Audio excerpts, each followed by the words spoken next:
Levítico, capítulo 20. Punições para o pecado. Disse o Senhor a Moisés: diga aos israelitas: qualquer israelita ou estrangeiro, residente em Israel, que entregar um dos seus filhos a Moloque, terá que ser executado. O povo da terra o apedrejará. Voltarei o meu rosto contra ele e o eliminarei do meio do seu povo, pois deu os seus filhos a Moloque, contaminando assim o meu santuário e profanando o meu santo nome. Se o povo deliberadamente fechar os olhos quando alguém entregar um dos seus filhos a Moloque e deixar de executá-lo, voltarei o meu rosto contra aquele homem e contra o seu clã, e eliminarei do meio do seu povo tanto ele quanto todos os que o seguem, prostituindo-se com Moloque. Voltarei o meu rosto contra quem consulta espíritos e contra quem procurar médiuns para segui-los, prostituindo-se com eles. Eu eliminarei do meio do seu povo. Consagrem-se, porém, e sejam santos, porque eu sou o Senhor, o Deus de vocês. Obedeçam os meus decretos e pratiquem-nos. Eu sou o Senhor que os santifica. Se alguém amaldiçoar seu pai ou sua mãe, terá que ser executado. Por ter amaldiçoado seu pai ou sua mãe, merece a morte. Se um homem cometer adultério com a mulher do outro homem, ou a mulher do seu próximo, tanto o adúltero quanto a adúltera terão que ser executados. Se um homem se deitar com a mulher do seu pai, desonrou seu pai. Tanto o homem quanto a mulher terão que ser executados, pois merecem a morte. Se um homem se deitar com a sua nora, ambos terão de ser executados. O que fizeram é depravação, merecem a morte. Se um homem se deitar com outro homem, como quem se deita com uma mulher, ambos praticaram um ato repugnante, terão que ser executados, pois merecem a morte. Se um homem tomar uma mulher e a mãe dela, comete perversidade. Tanto ele quanto elas serão queimados com fogo, para que não haja perversidade entre vocês. Se um homem tiver relações sexuais com um animal, terá que ser executado, e vocês matarão também o animal. Se uma mulher se aproximar de algum animal para juntar-se com ele, vocês matarão a mulher e o animal. Ambos terão que ser executados, pois merecem a morte. Se um homem tomar por mulher sua irmã, filha de seu pai ou de sua mãe, e se envolver sexualmente com ela, pratica um ato vergonhoso. Serão eliminados à vista de todo o povo. Esse homem desonrou sua irmã e sofrerá as consequências da sua iniquidade. Se um homem se deitar com uma mulher durante a menstruação e com ela se envolver sexualmente, ambos serão eliminados do meio do seu povo, pois expuseram o sangramento dela. Não se envolvam sexualmente com a irmã de sua mãe, nem com a irmã do seu pai, pois quem se envolver sexualmente com uma parenta próxima sofrerá as consequências da sua iniquidade. Se um homem se deitar com a mulher do seu tio, desonrou seu tio. Eles sofrerão as consequências do seu pecado, morrerão sem filhos. Se um homem tomar por mulher a mulher do seu irmão, comete impureza, desonrou seu irmão, ficarão sem filhos. Obedeçam a todos os meus decretos e leis, e pratiquem-nos, para que a terra para onde os estou levando, para nela habitarem, não os vomite. Não sigam os costumes dos povos que vou expulsar de diante de vocês.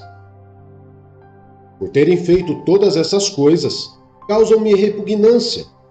Mas a vocês prometi que herdarão a terra deles. Eu a darei a vocês como herança, terra onde há leite e mel com fartura. Eu sou o Senhor, o Deus de vocês, que os separou dentre os povos. Portanto, façam separação entre animais puros e impuros, e entre aves puras e impuras. Não se contaminem com animal, ou ave, ou qualquer criatura que se move rente ao chão, os quais separei de vocês por serem eles impuros. Vocês serão santos para mim, porque eu, o Senhor, sou santo, e os separei dentre os povos para serem meus. Os homens ou mulheres que entre vocês forem médiuns ou consultarem os espíritos, terão que ser executados, serão apedrejados, pois merecem a morte.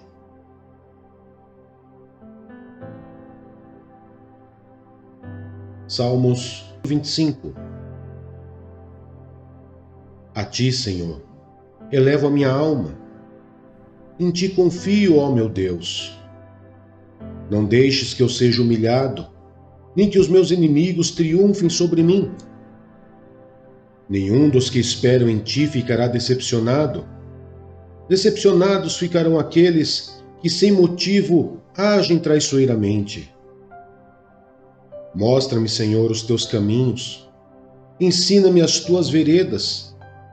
Guia-me com a tua verdade e ensina-me, pois tu és Deus, meu Salvador, e a minha esperança está em ti o tempo todo.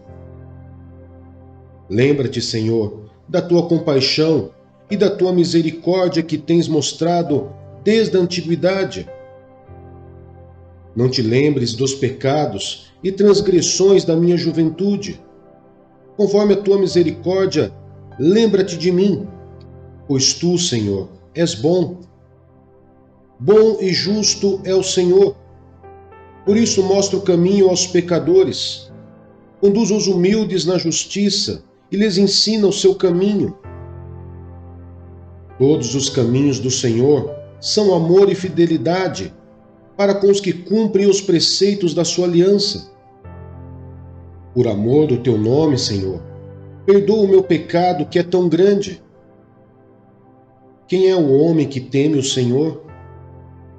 Ele o instruirá no caminho que deve seguir. Viverá em prosperidade e os seus descendentes herdarão a terra. O Senhor confia os seus segredos aos que o temem e os leva a conhecer a sua aliança. Os meus olhos estão sempre voltados para o Senhor, pois só Ele tira os meus pés da armadilha. Volta-te para mim e tem misericórdia de mim, pois estou só e aflito. As angústias do meu coração se multiplicaram. Liberta-me da minha aflição. Olha para a minha tribulação e o meu sofrimento e perdoa todos os meus pecados. Vê como aumentaram os meus inimigos e com que fúria me odeiam. Guarda a minha vida e livra-me. Não me deixes decepcionado, pois eu me refugio em ti. Que a integridade e a retidão me protejam, porque a minha esperança está em ti. Ó Deus, liberta Israel de todas as suas aflições.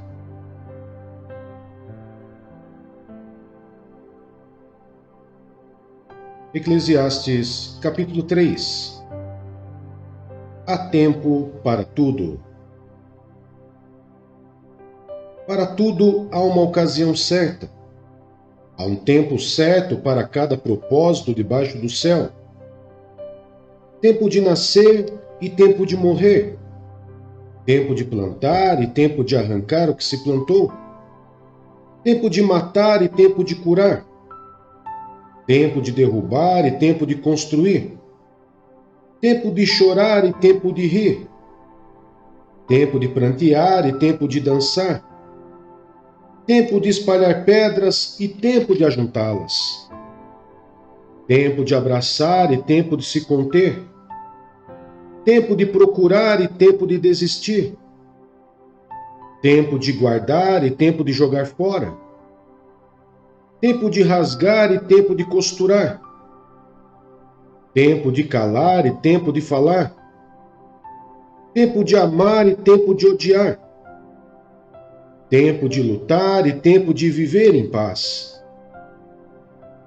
O que ganha o trabalhador com todo o seu esforço? Tenho visto o fardo que Deus impôs aos homens. Ele fez tudo apropriado ao seu tempo. Também pôs no coração do homem o anseio pela eternidade. Mesmo assim, ele não consegue compreender inteiramente o que Deus fez. Descobri que não há nada melhor para o homem do que ser feliz e praticar o bem enquanto vive. Descobrir também que pode comer, beber e ser recompensado pelo seu trabalho é um presente de Deus. Sei que tudo que Deus faz permanecerá para sempre. A isso nada se pode acrescentar, e disso nada se pode tirar. Deus assim faz para que os homens o temam. Aquilo que é, já foi, e o que será, já foi anteriormente. Deus investigará o passado. Descobri também que debaixo do sol, no lugar da justiça havia impiedade, no lugar da retidão ainda mais impiedade. Fiquei pensando, o justo e o ímpio, Deus julgará ambos, pois há um tempo para todo propósito, um tempo para tudo o que acontece. Também pensei, Deus prova os homens para que vejam que são como os animais. O destino do homem é o mesmo do animal, o mesmo destino os aguarda. Assim como morre um, também morre o outro. Todos têm o mesmo fôlego de vida. O homem não tem vantagem alguma sobre o animal. Nada faz sentido. Todos vão para o mesmo lugar. Vieram todos do pó, e ao pó todos retornarão. Quem pode dizer se o fôlego do homem sobe às alturas e se o fôlego do animal desce para a terra?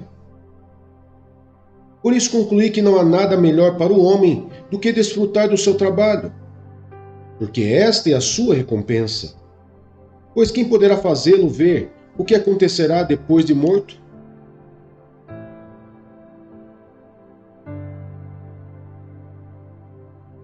Primeira Timóteo, capítulo 5. Conselhos acerca de viúvas, líderes e escravos.